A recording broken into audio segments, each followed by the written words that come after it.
Capítulo 5. Abundância na falta. Ainda não compreendo a matemática e lógica da abundância na falta. Desisti várias vezes dessa escrita aparentemente insana. Para escrever, preciso imergir em minha própria essência e impactar as minhas próprias crenças. Crenças essas que a abundância contraria a falta. Não gosto da falta, porque a falta é solitária e a abundância é festiva. Não gosto da falta, porque a falta diz sobre as minhas impossibilidades, fragilidades, desafetos. A falta fala sobre mim. Não me exalta, não me enxerga, não me assegura um lugar de alívio. A falta produz menos adjetivos imponentes que eu possa suportar. Por isso, não gosto da falta. Nesta contrariedade da vida, onde exijo a abundância para ser relevante, a falta desmascara o meu íntimo. Rotas traçadas são abandonadas num deserto qualquer. Sonhos abandonados em um altar. Sonhos enterrados em meio às lágrimas de dor. Falta. A abundância na falta não é sobre o que se perde ou o que se ganha. É sobre mim. Isso me atemoriza. É sobre o que vejo quando as luzes se apagam. Quando o sol está nublado. Quando a tempestade me assola. Quando não entendo a vida. Quando os amores vão embora. Quando o sonho é tirado. Quando sou ignorado, quando o maestro encerra a orquestra. A abundância na falta é o som do meu coração ao dizer para a alma que das impossibilidades posso extrair canção. É dizer para o abandonado que ele pode cuidar de multidão. É da escuridão da noite se fazer clarão. É extrair da panela vazia comida para um batalhão. É sentir o amor estampado em cada recomeço, em um simples aperto de mão. É estender o abraço a quem procura abrigo e proteção. Há quem encontra nessa escassez a sua missão. Rosângela Moraes. É isso. Abundância é viver além do óbvio. É entender a essência da vida, mesmo sem ter aprendido na escola. É desbravar na própria história caminhos melhores para percorrer. É superar as expectativas, suas e dos outros, diante dos reveses e intempéries da estrada. Gerar abundância na falta é uma das melhores sínteses que já ouvi sobre o que traz sentido para a vida e se torna ainda mais grandiosa quando não foi ensinada por grandes mestres da filosofia, pedagogia ou psicologia. A fala grandiosa e gloriosa sobre a falta, dando lugar à abundância, não ocorreu em um palco de teatro, muito menos em uma plenária. Confesso que não escutei de algum professor erudito com quem estudei. Surgiu de uma conversa informal, despretensiosa, de coração para coração, ensinada na intimidade da relação mãe e filha. Voltávamos de São Paulo para nossa casa, quando começamos a conversar sobre a infância dela. Escutei muitas histórias, dores, dissabores, providência e recompensa. Vivenciou muitas sensações e experiências. Relembrou uma oração feita ao Deus desconhecido, debaixo de uma jabuticabeira. Preces, lágrimas, incertezas e esperança. Esperava ter uma família para chamar de sua. Almejava por um futuro com filhos correndo para os braços de uma mãe presente. Ela seria aquela que estaria sempre ali pelos seus pequeninos. Colocá-los ia para dormir todas as noites. Se prometesse ir à cozinha buscar uma boneca, voltaria o mais rápido que pudesse, carregando o presente prometido. No que dependesse dela, tudo seria diferente. Sua promessa para os filhos que ainda viriam era de que jamais os colocaria sentados em um banco, nunca os abandonaria. Sua falta não seria sentida, muito menos os deixaria sem a fala, condição provocada por um trauma. Em meio aos seus sonhos e projetos, muitas vezes se sentia só e muito triste. Então, nesses dias pesados, quando a falta abria um buraco no seu peito, aquela menininha corria para a jabuticabeira, pois ali havia declarado os seus sonhos. Sonhos de abundância de amor, de carinho, de casa cheia. Eu escutava cada palavra com atenção redobrada. Nunca havia ouvido a sua história com tantos detalhes. Ela abriu o coração e permitiu que eu visitasse os cantinhos da sua experiência, presenteando-me com uma conversa que me impactou profundamente. Aquela conversa já havia me ensinado muito, suficiente para eu amadurecer, pelo menos 10 anos. Mas eu queria mais. Queria ouvir dela um resumo de tudo que aprendeu com as faltas que viveu. Era importante para mim olhar para aquela mulher extraordinária, acessar a essência daquele coração que era movido pelo amor e pela compaixão e entender, de uma vez por todas, por que ela escolhera romper com o óbvio do sofrimento para fazer um pacto com a felicidade. Então perguntei: mãe, como a senhora consegue ser a melhor mãe do mundo, sendo que não cresceu com a sua mãe? Como consegue ser tão acolhedora e se importar tanto com as pessoas, se foi tantas vezes rejeitada? Ela respondeu: eu sou a melhor pessoa para dar amor, para acolher as pessoas, porque sei o quanto a rejeição dói. Tenho a melhor condição para ser uma ótima mãe, porque sei o quanto uma mãe faz falta. Quando escutei essas palavras, meu coração acelerou. A resposta simples dela foi tão profunda que gerou em mim um turbilhão de pensamentos. Agora fazia mais sentido o amor coerente que ela nos oferecia. O seu altruísmo, que se manifestava de forma discreta, era tão verdadeiro que só poderia ter origem em alguém que sabia por que estava sempre ajudando as pessoas. Mesmo que devesse ter colocado limites mais claros para evitar abusos, ela amava ajudar a quem precisasse. Estou com vontade de chorar mais uma vez. Lembrar-me dessa conversa mexe profundamente comigo. Como ela conseguiu entender a essência da vida assim? Dar o que não recebeu? Deixar transbordar aquilo que lhe foi escasso? Ela me ensinou que é possível viver a abundância na falta. É possível, sim, não viver a consequência desastrosa do sofrimento. Porque apanhou, não precisa ser agressiva. Não precisa ser negligente porque foi abandonada.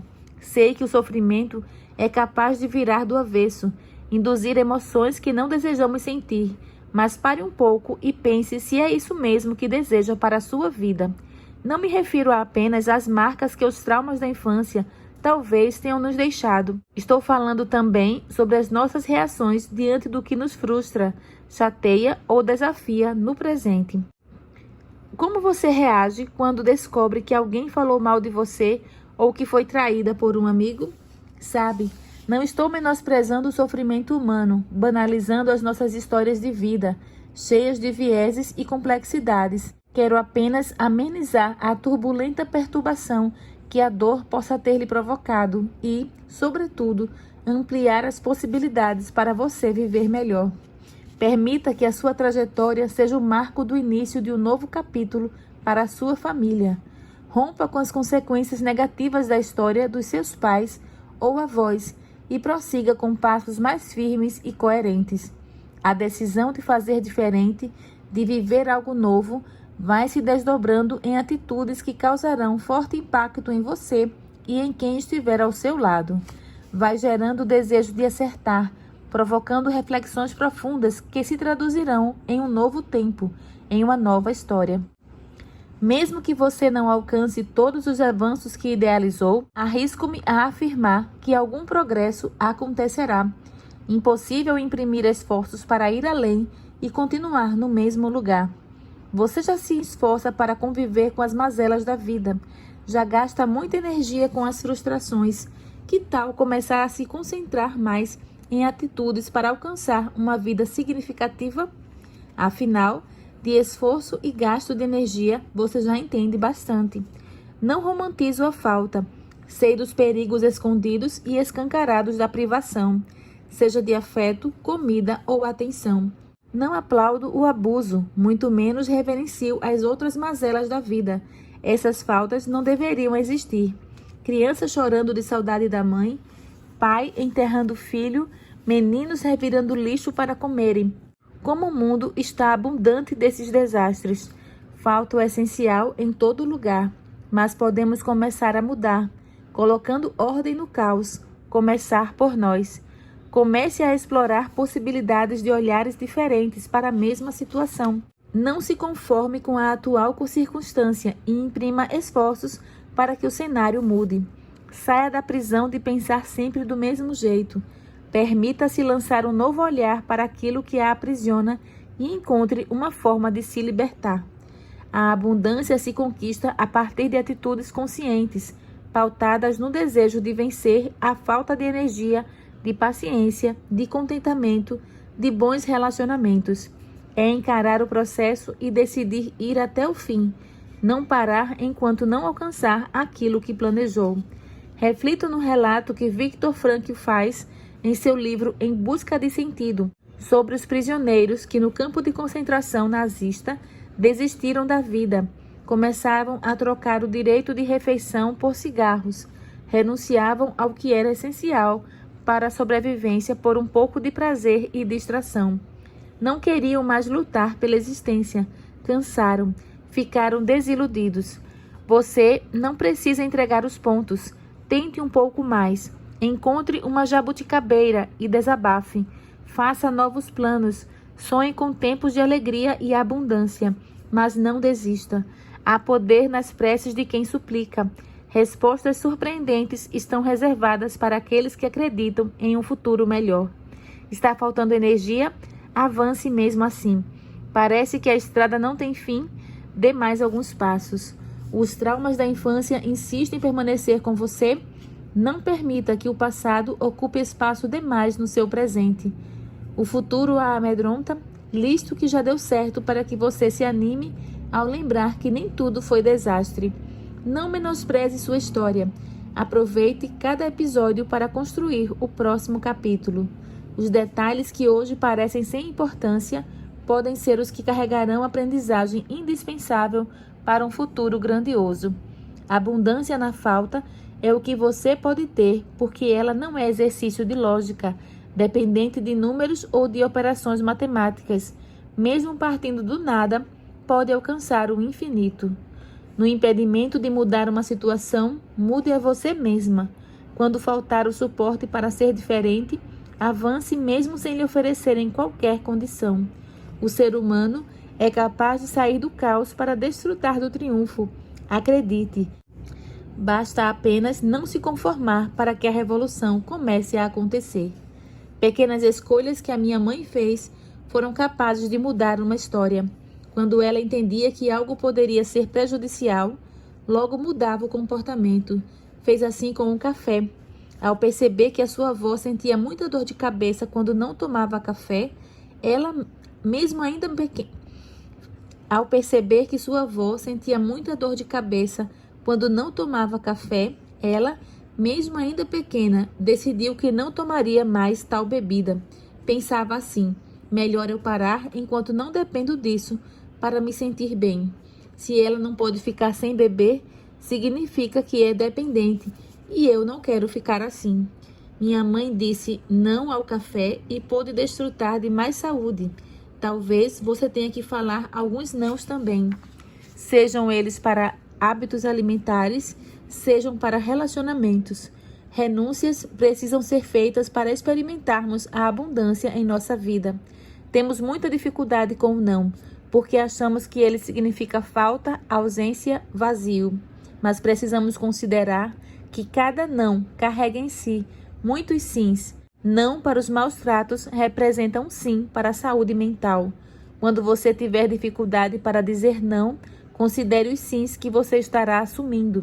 Evitar que os seus limites sejam desrespeitados gerará afirmações sobre como quer ser tratada. Negar o abuso da sua boa vontade é reafirmar o valor próprio e assim por diante.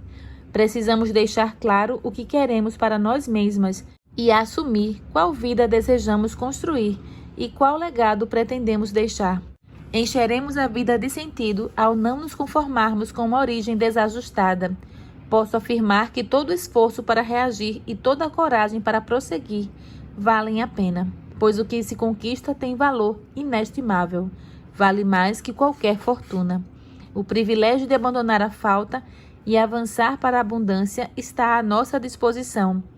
Não há preferência por um grupo ou alguém. Pelo contrário, tal privilégio é estendido a todos. Viver a abundância na falta é o que desejo para você, que talvez ainda esteja presa à ausência ou à desistência. Meu desejo para que você viva essa tal experiência é quase uma súplica, pois não quero que os seus dias prossigam sem sentido, faltando até o amor próprio ou o auto-reconhecimento. E, depois que você aprender a essência da existência humana, ainda haverá mais para acontecer. Sim, Você será surpreendida, ensinando com a própria vida àqueles a quem você ama. Talvez um dia, em uma conversa informal, você mude a história de alguém a partir das suas experiências. Há sempre uma viagem de volta para casa reservada a fim de transmitirmos as grandes lições da vida. Sim, o que há de mais significativo pode acontecer dentro de um carro ou em uma sala. Mesmo com plateia de uma pessoa só, a grandeza da sua história pode ecoar por gerações. Eu e os meus irmãos somos a prova evidente de que a escolha que minha mãe fez deu certo. A mulher que me contava no carro a sua trajetória de superação era coerente com aquela que nos educara dentro de casa. A história contada coincidia com a história vivida.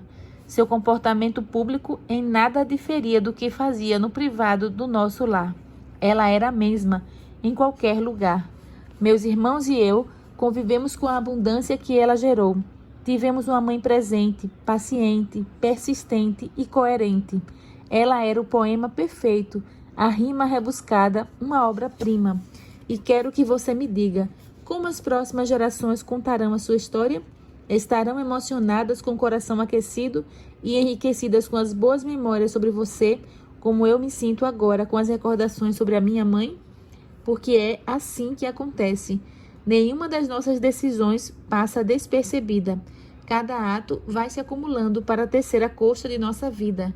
Aquilo que parecia tão pequeno e sem valor transforma-se em aspecto fundamental para a construção de quem somos. Falta ou abundância, amor ou ódio, respeito ou humilhação. A escolha de como quer viver é mais importante do que as circunstâncias em que você nasceu. Ser colocada no banco do abandono, da desesperança, da mudez emocional pode ser herança. Levantar-se dele é legado. Minha mãe experimentou o extraordinário. O seu infantil inconformismo com a falta gerou a mulher madura e abundante. Como já aconteceu com tanta gente, ocorreu com ela também. Atuou no presente para desfrutar de um futuro diferente. Pense sobre isso. Em qual aspecto da sua vida você irá trabalhar para que a falta dê lugar à abundância? Capítulo 6. Do desamparo aprendido a uma vida com otimismo. Sei tão bem o que é ser coadjuvante de papéis que eu nunca aceitei ditados no passado, refletidos no momento e desempenhados sem nenhuma emoção. Acostumei-me. Desisti de lutar por um lugar só meu. Que eu sentisse amada, segura, verdadeira. Que eu pudesse escolher onde pousar meus olhos, meu sorriso e minha canção. Um dia, pousei os meus olhos em mim e chorei, decididamente, sem um convencimento contrário, desses mistérios que a vida nos entrega, devolvi a mim o sublime de todos os atos, viver. Rosângela Moraes. Talvez você esteja achando incrível como a minha mãe conseguiu encontrar motivos para ter uma vida diferente daquela que parecia ser o seu destino. Quem sabe, de forma entusiasmada, tenha concluído que essa é a atitude que devemos ter na vida, permitir que a falta dê lugar à abundância. Mas, quando você parou para pensar na própria história, talvez um vazio tenha tomado conta dos seus pensamentos e o desânimo tenha se mostrado mais forte do que a esperança. Mesmo tendo lido tanto material relevante sobre autoestima, superação ou recomeço, pode ser que você ainda se sinta parada na beira da estrada, sem saber para onde ir. E, ao tentar se mover, arrastando-se pela vida, hematomas foram ficando pelo seu corpo. Por que você desistiu dos seus sonhos? Parou de lutar por uma vida melhor?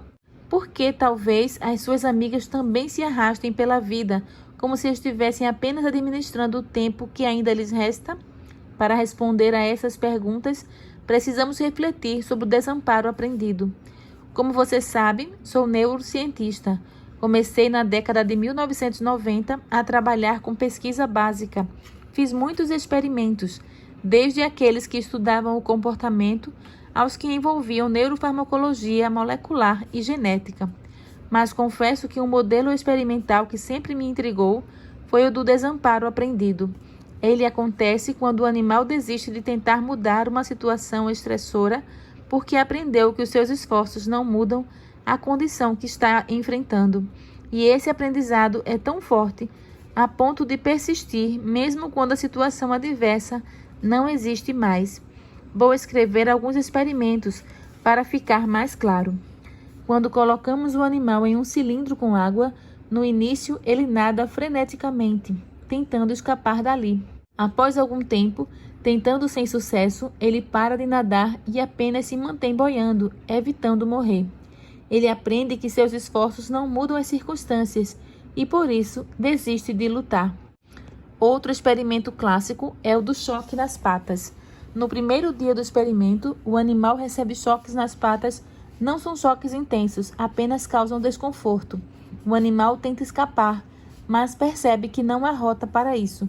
No dia seguinte, quando exposto novamente ao mesmo ambiente, o animal fica paralisado e, mesmo que diante dele exista uma rota de fuga, ele não se mexe, pois aprendeu no dia anterior que seus esforços não eram capazes de resolver a situação. E pasme, no terceiro dia do experimento, ele não recebe o choque, porém paralisa de medo como se o tivesse recebendo e não usa a rota de fuga para sair daquele ambiente que lhe provoca tanto medo.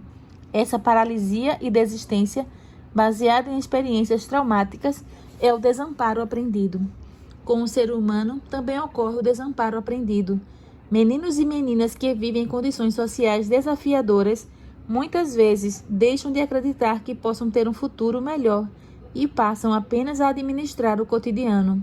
Eles renunciam aos seus sonhos e aceitam que o futuro está fadado a ser apenas a continuidade do passado cruel e sem sentido.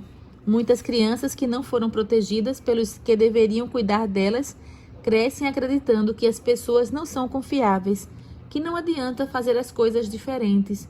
Elas se entregam à ideia de que não são capazes de provocar alteração em seu meio, pois lhes falta o mínimo controle possível sobre o ambiente.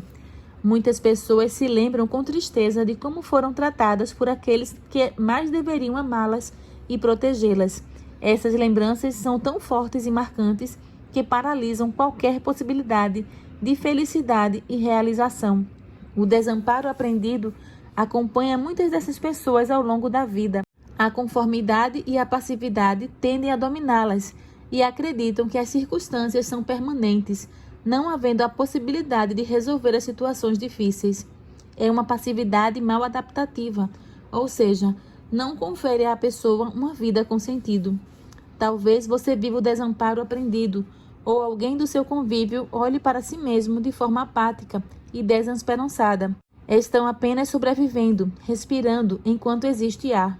É como se a existência estivesse transcorrendo semelhante a um filme em preto e branco, com imagens em baixa resolução e com áudio de péssima qualidade. O desamparo aprendido pode desencadear no indivíduo explicações para sua desistência diante da vida, e a teoria dos estilos explicativos nos traz 2 estilos de respostas diante das circunstâncias. Estilo pessimista. A pessoa sustenta uma visão inapropriada sobre si, alimentando o discurso de que existe algo de errado consigo, ou seja, ela é a causa do evento. Ainda defende a natureza duradoura e abrangente dos problemas que lhe acontecem. Sempre assim, nunca vai dar certo. Esse estilo fomenta o desamparo aprendido. Estilo otimista. De forma coerente, a pessoa atribui aos acontecimentos motivações externas, dependendo da circunstância. Por exemplo, pegou um resfriado porque o clima mudou de repente e não porque é um azarado. Dessa forma, consegue enxergar os eventos como condições passageiras ou específicas ao contexto. Aqui, há a prevenção do desamparo aprendido. Assim, a diferença entre o pessimista e o otimista é a explicação que dão para a causa do evento. Como sair do desamparo aprendido? Talvez você seja, infelizmente, do estilo pessimista, daquele tipo que já desiste antes de começar, pois considera o fracasso como o único resultado possível para aquela circunstância. E, para ser mais desanimador ainda, afirma para si mesma que o problema é você. Sente culpa e vergonha ao mesmo tempo. Vale citar que a culpa é o sentimento negativo de responsabilidade pelas consequências dos seus atos. Só deu errado porque não me esforcei tanto. Fui maltratada porque sempre me atrapalho com as coisas. Nunca uso as palavras do jeito certo. E assim por diante. é reprovar o próprio comportamento para si mesma, é assumir a total responsabilidade por algo que supostamente poderia ter um resultado diferente caso agisse de forma correta. O narcisista, por exemplo, se aproveita muito de quem constantemente se sente culpada. Já a autoimagem está relacionada com uma identidade distorcida. É a autoimagem borrada no espelho. É assumir que todo problema consiste no fato de se existir. Assim, culpa pelo que fiz, vergonha pelo que sou. Há quem carregue em si a culpa e a vergonha e talvez por isso esteja cansada demais, sem energia, para desfrutar de uma vida melhor. E como sair do desamparo aprendido, dessa roda gigante que não permite um olhar ativo e esperançoso sobre a própria história? Se você, com as experiências que lhe ocorreram, desenvolveu o estilo pessimista e se habituou ao desamparo aprendido, também será capaz de aprender o otimismo. Sim, otimismo aprendido, por meio de técnicas e intervenções capazes de fomentar um novo estilo de vida. Para algumas, esse aprendizado será mais difícil do que para outras, pois as circunstâncias podem ter sido mais desafiadoras e traumatizantes. Sendo assim, respeito consigo mesma e com os outros é essencial, pois cada um terá o seu ritmo nessa aprendizagem de transição do pessimismo para o otimismo. Claro que a psicoterapia é uma das estratégias capazes de provocar uma mudança no pensar sobre si mesma. No ambiente terapêutico, é possível revisitar a própria história e passar a limpo os aspectos traumáticos, a fim de viver emocionalmente saudável. Considero a psicoterapia importante, com o intuito de desenvolvermos mais habilidade para as demandas cotidianas, independentemente de termos traumas ou não. Mas pode ser que você não tenha ainda a possibilidade de começar um processo psicoterapêutico. Diante disso, quero deixar algumas dicas sobre o que fazer para que as lembranças, as cicatrizes e o pessimismo não dominem a vida. 1. Tenha em mente que o processo não é fácil, mas é possível. Isso mesmo, não será da noite para o dia que você não sofrerá mais com o que lhe aconteceu ou conseguirá rapidamente se livrar de comportamentos inadequados. Pense que esses comportamentos ou sentimentos a acompanham há muitos anos e estão fortemente ligados a você. Por isso, é provável que tempo e esforço sejam necessários no processo de mudança. 2. Aprenda a valorizar seus aspectos positivos em vez de se concentrar nos negativos. Quando aceitamos as qualidades, percebemos que há muitas coisas boas e passamos a encarar a vida com mais esperança e otimismo. 3. Respeite a si mesma e não permita que lhe desrespeitem. Não aceite que os outros a maltratem com palavras ou atitudes. Não permita que o abuso continue presente. Não use contra você mesma palavras de menosprezo, como eu sou inútil mesmo, nunca faço nada certo, etc. 4. Dê amor saudável abundantemente, mesmo que não tenha recebido o suficiente. Quando somos amáveis, vencemos as próprias carências e encontramos sentido para a vida. 5. Deixe o que aconteceu no passado. Quando os sentimentos e as lembranças quiserem trazer à tona o sofrimento, diga, e se possível em voz alta, isso não me faz sofrer mais. Não permito mais que o passado roube a minha alegria. Não sou mais aquela criança indefesa. Cresci e decidi ser feliz. 6. Dedique tempo à reflexão, à tomada de decisão consciente e saudável, à mudança de hábitos. É na persistência diária que obtemos os melhores resultados. 7. Troque a crítica pela curiosidade. Essa dica é tão importante que ponderarei sobre ela a seguir. Troque a crítica pela curiosidade. Recebi essa valiosa dica da querida doutora Clis Linares, autora de um livro fantástico para mulheres, Doidas no Divã. O exercício é substituir a crítica que você faria a si mesma pela curiosidade. Por exemplo, no lugar de se criticar assim, eu sou um fracasso mesmo, fico nervosa toda vez que me maltratam e não consigo reagir para me proteger, você pode agir com curiosidade sobre a situação. Por que será que fico tão nervosa quando me maltratam a ponto de não conseguir me proteger? Percebe que trocar a crítica pela curiosidade é permitir pensar e atuar sobre o que a incomoda? A crítica é sentença, caso encerrado e sem solução. A curiosidade é oportunidade, lugar de reflexão. Crítica é decisão, curiosidade é processo. A crítica é verídico, fechamento, conclusão. Não há espaço para análise, para reposicionamento. A curiosidade faz avançar. A crítica não permite continuar. Procure sempre trocar a crítica pela curiosidade, toda vez que for tentada a se diminuir. Precisamos nos tratar com mais respeito, da mesma forma que tratamos bem a nossa melhor amiga. É urgente parar de chicotear as próprias costas em cada frustração e começar a acreditar que a sua história está sendo tecida e que você precisa cuidar melhor dos fios que a tecem.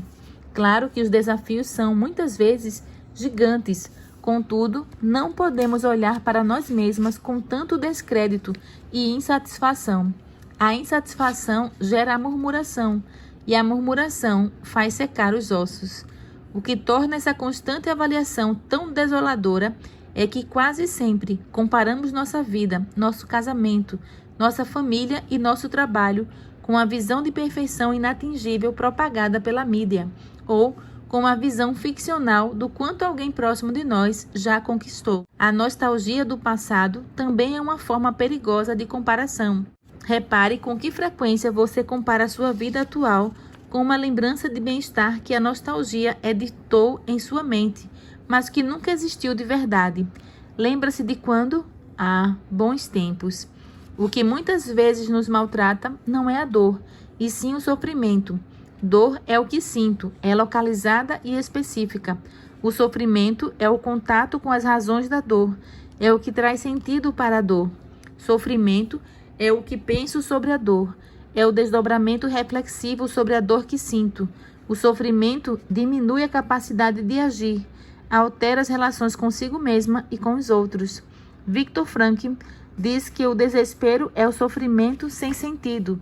Seria um estágio mais além do enfrentamento das dificuldades. É começar a perder o controle dos motivos para lutar. É uma ruptura do fio narrativo, perdendo a capacidade de contar para si mesma a história completa, focando apenas em um instante ou em um aspecto do ocorrido. Em decorrência do sofrimento e do desespero, muitas mulheres se isolam, perdendo a capacidade de se relacionar com os outros. Acreditam que o outro não pode compreendê-las, nem as ajudar. A barreira entre elas é intransponível. Assim surge a solidão do sofrer. Não somos resilientes sozinhas. A desesperança e o desespero podem levar ao confinamento em si mesma. A única companhia rotineira é a multidão de pensamentos que tumultuam os sentimentos e as decisões.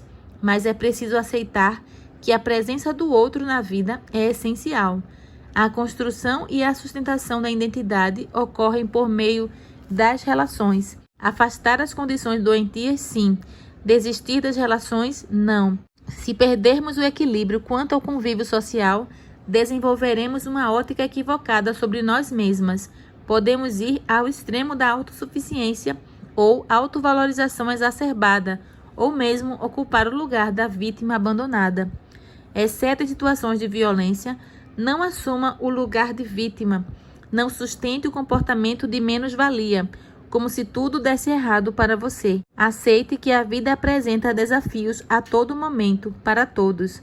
Sair do lugar de vítima confere a possibilidade de pensar em estratégias para reagir diante das circunstâncias, além de gerar nos outros generosidade a fim de ajudá-la. Assumir um papel dramático perante as dificuldades, utilizando a autopunição ou a exposição negativa das incapacidades, não resultará em sucesso. Diante do vitimista, as pessoas não se sentem inclinadas a oferecer ajuda, muito menos a enxergá-lo com respeito e dignidade. Ou seja, o lugar de vítima também afasta as pessoas, resultando em mais desespero e solidão. E saiba, o isolamento social a torna mais vulnerável aos problemas. Claro que não estou sugerindo que as pessoas vivam cercadas por multidões, que as casas estejam sempre cheias e que tudo seja festa. Pelo contrário, em nossa intimidade só cabem poucas pessoas. aquelas que não exigem a nossa funcionalidade, mas que se satisfazem apenas com a nossa presença. Não é saudável sair contando sobre as suas necessidades, dificuldades ou frustrações para qualquer um. Elas devem ser reservadas para aquelas pessoas que possam sustentá-la nas suas vulnerabilidades. Vulnerabilidade só é compartilhada com quem conquistou um lugar de confiança na sua vida, que já lhe estendeu a mão em tempo de angústia e que não fofoca sobre os seus problemas. Saber com quem se pode contar para a caminhada da vida e ter quem preservar ao seu lado nessa jornada é indispensável. É preciso aprender a se libertar de relacionamentos prejudiciais e, não menos importante, melhorar algumas relações que se configuram repletas de entraves. Precisamos tratar sobre isso. Em alguma área da sua vida, você vive o desamparo aprendido? Em alguma área da sua vida, você vive o desamparo aprendido? Qual será o seu primeiro passo para voltar a reagir?